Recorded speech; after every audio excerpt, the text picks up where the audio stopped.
This video is about 2 Peter 2:15 through 21, especially 20. And the lioness or the lion and the cubs.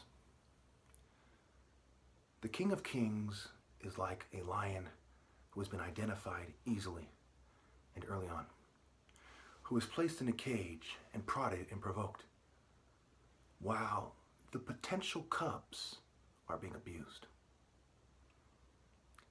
If he doesn't start roaring and start expressing anger, there's something wrong with him.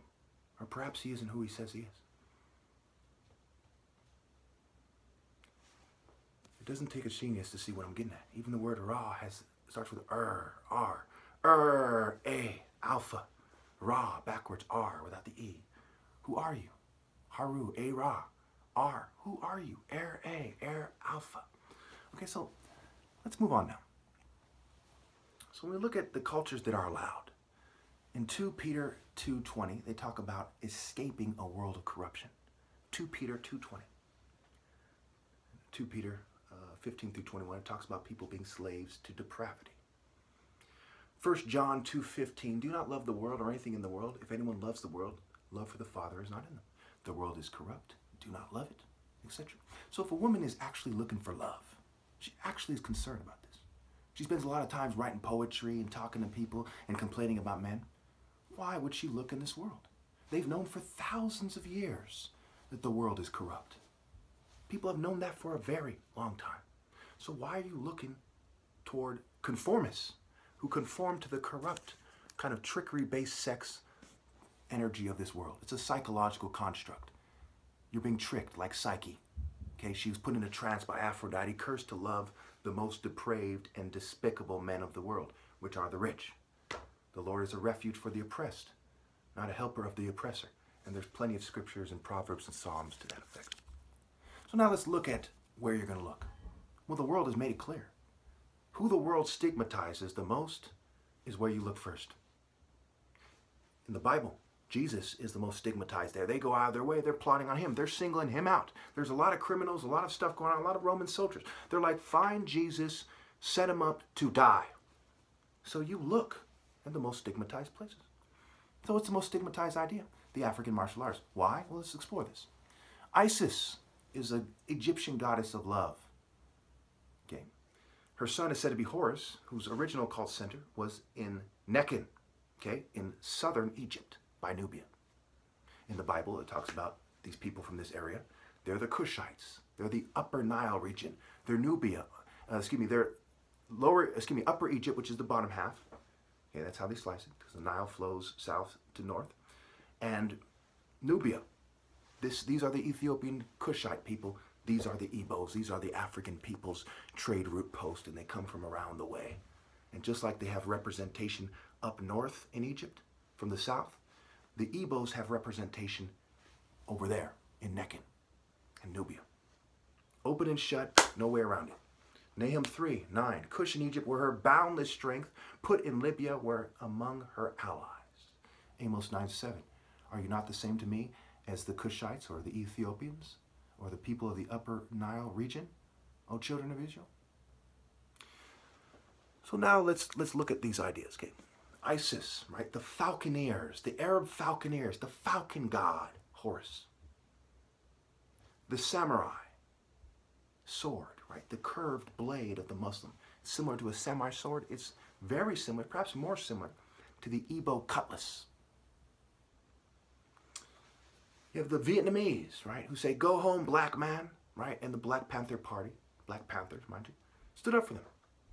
In a sense, I am also influenced by the Black Panther Party. So not only am I the son of Ra, I am influenced and partially raised 45 minutes or an hour away from Oakland or so by the descendants of the Panthers and the ideas of the Panthers. Okay, not that this is my religion or philosophy, not that I agree with them, I don't. But certainly influenced me. So in more ways than one, I'm Horus, son of Ra, and the leopard societies of Africa. Okay. So it's an African martial artist, right? There's people from all over the world, they read the Bible, they say, hey, Cush and Egypt had a boundless strength. Of all the people on the planet, they said the Cushites were the same as the Jews.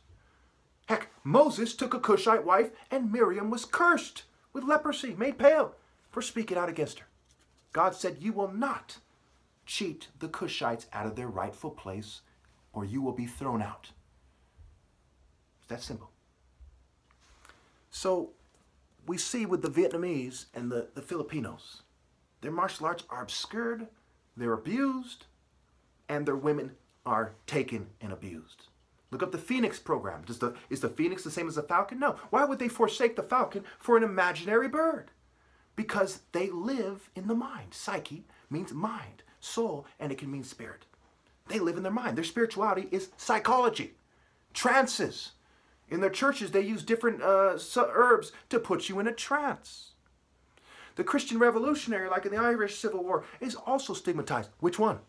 The one like the Muslim warrior who insists on universal morality and will try to reason with you. Because where does that lead you to? It leads you to people like Martin Luther King. And where does Martin Luther King lead you to? It leads you to the Igbo royal family. Having heart. Okay, being spiritually intense. Naturally so. Not with firearms, but with nature. Conveying the spirit. And I brought that up in Proverbs 21, 1 through 2. In the Lord's hand, the king's heart is a stream of water that he channels toward all who please him. A person may think their own ways are right, but the Lord weighs the heart. The Lord weighs the heart. Do you have the heart? Courage, corazon, core A zone, core alpha zone, A. He weighs your heart. Were you brave enough? This is a test of heart. If you desire true love, and you truly are dedicated to God, you're dedicated to true love. You're not going to settle for somebody who's a non-transcendent person who accepted a culture of this world. Again, it goes back to 2 Peter 2:20, the corruption of this world. 1 John 2:15, do not love the world or anything in this world. Do not love the world in any way or anything in the world. If anyone loves the world, love for the Father is not in them. If you love someone who's accepted in conformity, true love is not in you. If you love a fake conformist, love for the devil is in you. Because you're going to trick people and pretend you're a nonconformist to be a wolf in sheep's clothes.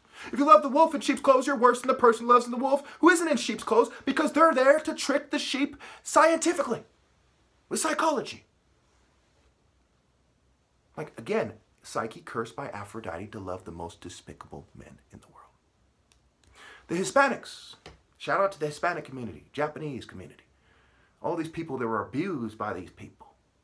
Okay, so they could take their women. They keep killing them, and say, who's going to fight us? Keep killing them. And they extract the women. We're going to take your money, your women, we're going to tell you what to do. Just like at the border. Mexicans are given stages of corruption, right? They're giving them a hard time in Mexico. Drug cartels, everyone knows this stuff. Okay? Civil wars and refugees from South America, you know, Honduras, Venezuela, you name it, El Salvador, Central America, South America, all these places. Okay? Lots of them coming through the border. They're abusing them. They're suppressing any native culture and abusing them. And they're saying through your fraternities, through the global fraternities, they're going to tell you about your culture. They threaten them with things. We'll say the Native Americans were really white people if you don't do it our way. They came out with some kind of, you know, some kind of European migration theory for the Native Americans. Right? Some kind of white man theory. All right. Of course, they're more like the Asians, right? And they're more like the black people, right? Dark-skinned people. And there's a long story why there's Afro-Asiatic, right? I've shown you pictures of my grandfather. He looks like a black Asian, right? Afro-Asiatic. These are the black heart of Africa, and they have Asiatic features that spread out there, but they're Africans, okay? And the Church of Asia, right? These are the Asians who are supposed to be receptive to the black African line, but they're not. Why? Because of years of screening out the people who are receptive, the people with heart. Do you have the heart to transcend your system and the current psychological construct and accept the true King of Kings of all of humanity? Or are you limited by not only your skin color, something as superficial as that, but the psychological construct of who society has told you what you are? Again, 2 Peter 2:20, 1 John 2:15. Don't love the world. It is full of corruption and depravity. It is the depravity and the corruption of the world that makes it so you can't love them. And that goes back to the foundation. Found Alpha Shun. Consider Alpha Shun. When you consider the Alpha Shun, what happens? This guy and everyone like him are shunned. There's a bunch of attractive women who are pretty much conformists and easy to trick, more or less. Okay? They have a princess complex which has been bred and conditioned into them. Instead of going to the alpha line, even though they get themselves in shape and jog and look sexy, they go to a bunch of rich, thieving craftsman Beta. See Acts 19. Beta scrambled his beast. There is no way around. The war on terror is actually a war against the African martial art king of kings to keep him from instilling the fear of God in you so that you do the right thing, preparing your life for death. They say it's a death cult. The Egyptians prepared their life for death. The samurais considered death, meditated on it regularly. I'll be right there. And Patrick Henry, I believe it was, said, give me liberty or give me death. Right? The patriot, terrorist, potential lone wolf terrorist. Okay? The samurai, there was a black guy in San Jose. Recently there was a shooting like 30 minutes away in Gilroy. Mass shooting. There's the black guy, there's an Asian guy in Seattle who they pinned down with ladders 10 years ago or something like that. Okay? They stigmatized these ideas. They said the last samurai, there's no more. If you think like that, we're going to label you mentally ill. Because America does not deal in honor and purity. It deals in sexual depravity, sexual immorality, and stifling the righteous so that they can abuse people at their will. The core is sexual sadism, and they use eugenic psychological constructs and models to reinforce it.